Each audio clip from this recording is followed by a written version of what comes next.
Hello everyone.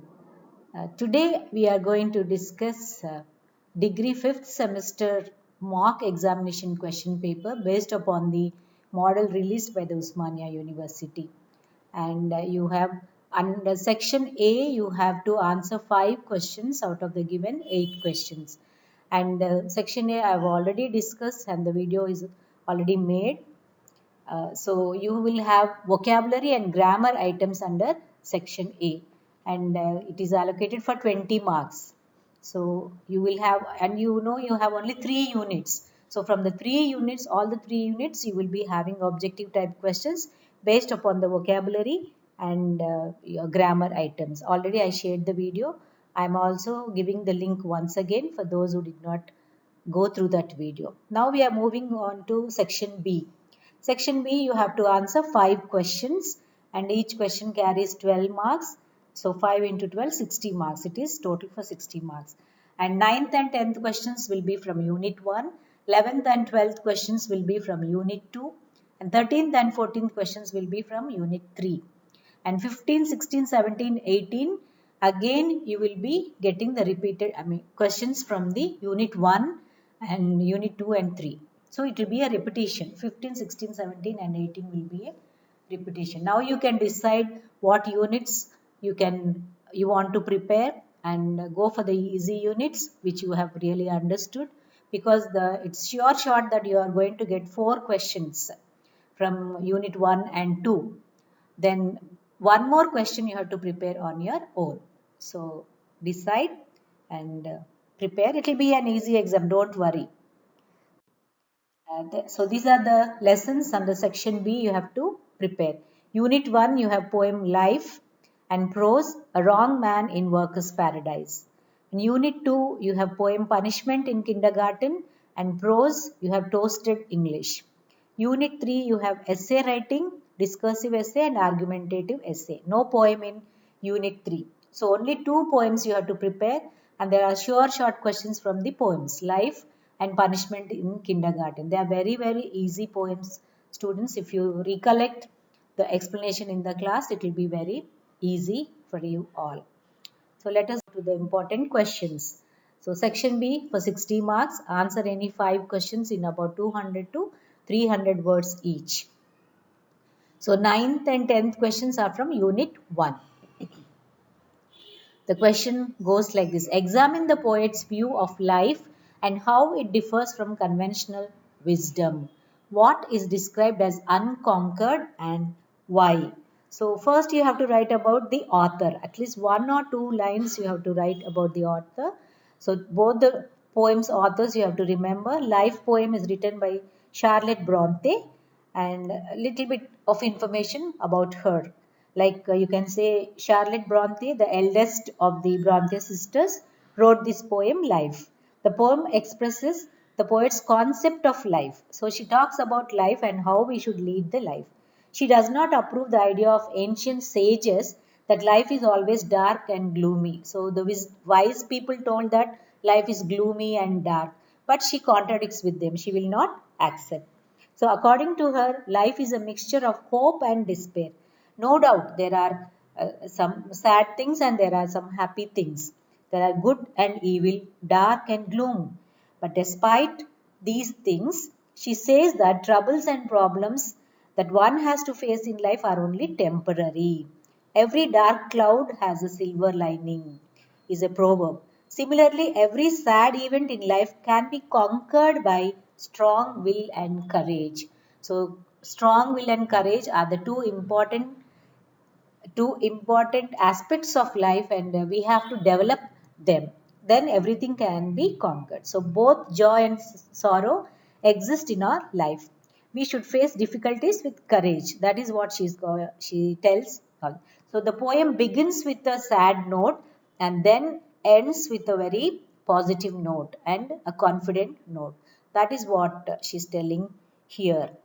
So unconquered means the strongest will and the courage. They can be conquered. I mean, all the sad things and the sorrowful things can be conquered. In that way, life becomes unconquered. Okay, then 10th question. Describe the author's views of a scheme of things. And in Workers' Paradise, the man says, a picture may have no meaning and may serve no purpose. Explain the sentence in the context of the central idea of the story. If you recollect the wrong man in Workers' Paradise, so what does Tagore say? That a man is left in the paradise by mistake. A fairy does a mistake and she puts him in the wrong place. So, how does he describe it? So, it's a short story, Wrong Man in Workers' Paradise, written by Rabindranath Tagore, who won the Nobel Prize. Again, author's information, you have to write at least 2 or 3 lines. Don't forget. If you know more than that, also, you can write 3 or 4 lines because the marks are for 12, answers are valued for 12 marks. So see that at least the first paragraph talks about the author. So the story Wrong Man in the Workers' Paradise explains the theory of art. And he says art is for art's sake. And it gives and explains the importance of art. So he is interested in art and that is his paradise. He cannot work like others who are working there. So he feels himself as a misfit into that kind of place.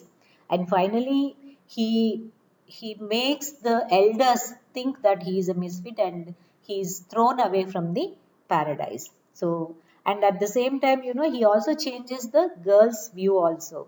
So this change in the girl also influenced many of the people in the paradise. So gradually they started thinking of this kind of attitude and this kind of viewpoint from the author. So in this way you can expand the answers, students. And the 10th and 11th questions are from unit, sorry, 11th and 12th questions are from unit 2. So 11th question, who was the blue frocked woman and what did she do? Summarize the speaker's experience on a picnic day when the speaker was in kindergarten. So if you remember the poem Punishment in Kindergarten, written by Kamala Das. She writes about a bitter experience she had when she was a very young girl. She goes to a picnic along with her school friends, and then the blue frocked woman is none other than her teacher. So, her teacher was a little bit rude to her, and on that picnic day, the poet was sitting alone away from her classmates behind the hedges in that garden. Seeing this, the blue frocked woman, that is her teacher, scolded the girl, why are you sitting here like that? And saying that she was an introvert and a peculiar girl. So she comments on this girl. The harsh words used by the teacher pained the poet. Besides, when the teacher scolded her, the other children laughed at her. That is why the poet says that she could not forget that incident that happened on that picnic day. So, younger minds are very much impressed by all these kind of experiences. Even she is grown up, and after so many years, also she is not able to come out of that feeling. So, that is how she writes about her experience in the kindergarten. Hope you all remember that poem, Punishment in the Kindergarten. Then 12th question from Unit 2. According to Narayan, what are the differences in the use of English among America, Britain and India? So here he writes about the toasted English. This unit is toasted English and it's a very satirical kind of text where he talks about all the differences. Though they are speaking the common language English, but there are many differences. So who wrote this essay? R.K. Narayan wrote the essay Toasted English, and in his collection of essays called Reluctant Guru, that is about the information students. So he collected the essays. Name of the collection is Reluctant Guru. Narayan had 60 short stories, 15 novels, and a few essays to his credit. So in the essay Toasted English, Narayan describes the differences in speaking English language in Britain and in America and in India. He points out that America became independent and freed English from the clutches of British English. So there is an unseen rivalry, not unseen, seen rivalry only between the Britishers and the Americans. They have their own way of speaking this language, and especially from the stifling tyranny of passive voice. So Britishers believe in passive voice and the Americans believe in active voice. This is the key characteristic feature and the difference between these two Englishes. He also speaks about the English language spoken in India. In India, the passive voice is often used in instructions and notices. So, for example, trespassing is prohibited, is passive voice usage. Similarly, under Municipal Act so and so, this area has been reserved. So, Britishers and Indian English is common, whereas American English differs.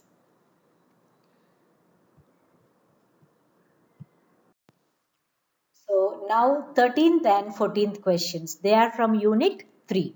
So 9th and 10th are from Unit 1, 11 and 12 from Unit 2, and 13 and 14 are from Unit 3. So Unit 3, as you all remember, it talks about the essay writing.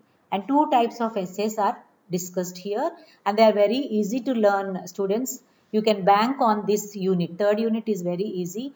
I suggest you to learn answers from this. Okay, describe the structure of a 3-paragraph argumentative essay. It can be an argumentative essay or discursive essay. But let me explain about the argumentative essay. So there are 3 paragraphs. We can choose to write 3 paragraphs, and the structure is like it consists of first paragraph is introductory paragraph, the opening statements and how we are going to introduce the topic and all. And the next one is the body of the essay. Since it is an argumentative essay, your tone should be like as if you are trying to convince the reader or persuade the reader. So you should use a strong points to convince, and it's like an argument. It's like a debate. So and the body of the essay, and then the last paragraph is conclusion. So 3 paragraphs: first introductory, body of the essay, then conclusion. So in the introductory paragraph, you may start with a general statement on the given topic. Some interesting fact you can write. Then in the body of the essay, the pros and cons of the given topic can be written. What are the advantages and what are the disadvantages of the topic you can write. And take care of the connecting words or the linkers or the conjunctions, like whereas you can use for different contrasting sentences. You can use whereas. For the similar sentences you can use and, in addition to, similarly, like that you can use. So write 2 or 3 lines about the connectives or the linkers, grammatical aspect also you can write. And the last paragraph, conclusion, should be very logical and effective. And the writer's tone should remain logical and balanced. Though it is an argumentative essay, the tone should be balanced.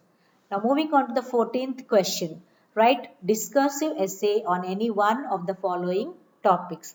So you also know the structure of the discursive essay. Any topic will be given, and some topic will be given which is very convenient for you to write.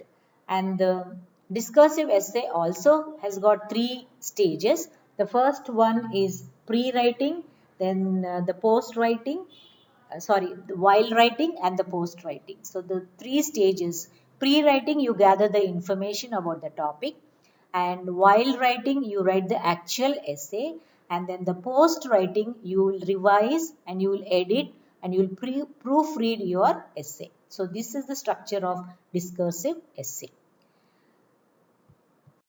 So then moving on to the 15th, 16, 17 and 18 questions, students, it can be any one from the unit 1, 2 and 3.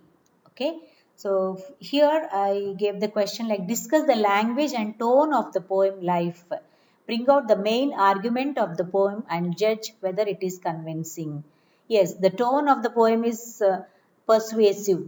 The poet is trying, Charlotte Bronte is trying to convince the reader that life is going to be very bright, and it will become a happy experience if you have the strong will and confidence. Though the poem begins with a negative note or a sad note, she gives the example of the sages. The wise people say that life is dark and gloomy, but don't go with that saying, she says. And then it is very convincing, and there is a feel good factor in this poem. We all get a kind of inspiration and we will be influenced by the tone of the poem. Then 16th question. In the poem Punishment in Kindergarten, what are the things the speaker remembers clearly and vaguely. So there is a list of things she remembers: the honey colored teacher, and the blue frocked person, like that, in the green hedges. So what it means to say is, any experience the child undergoes, if it is bitter, the child remembers it so clearly, it leaves a kind of impression on the memory.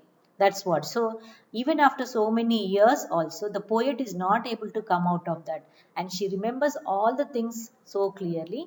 And a few things are there which she remembers vaguely also: the muffling of the children and the playing of the children, like that. There is a list in the poem. Once again, you revise the poem, students. If you revise, you will remember it clearly. Then 17th question, write a discursive essay on effect of movies on the youth. So this is a discursive essay. Just now I told you the three paragraph argumentative essay, sorry, discursive. First, you write just points. What are the points you are going to write on effect of movies? So you can just put it as the um, pre-writing documentation you can put, or simply put the side heading as pre-writing, and what all points you are going to write on this topic you just mentioned. And then while writing is your actual essay. So there you write three paragraphs about effects of movies on youth, and then last paragraph should be concluding. Then the last question, 18th one, is discuss Tagore's use of irony in A Wrong Man in Workers' Paradise. This is what I've already discussed, students. The fairy leaves the man by mistake in the paradise, but he feels he is a misfit in that, and he tries to influence the other people who are really hardworking over there. And he does only the work which is not considered as a work. He paints and he makes pots, he decorates the pots and all. So he is an artist, he is interested in art. And finally, what does he want to say? Whatever work we like, that will become our paradise. That is what he is going to try to say here. Okay, students, all the very best for your English examination. I think tomorrow only you are all going to write the examination. Take care of yourself, don't be nervous, and think over the points and write. Your memory will definitely serve you, and you will be able to write the exam successfully. All the best. See you in the next video.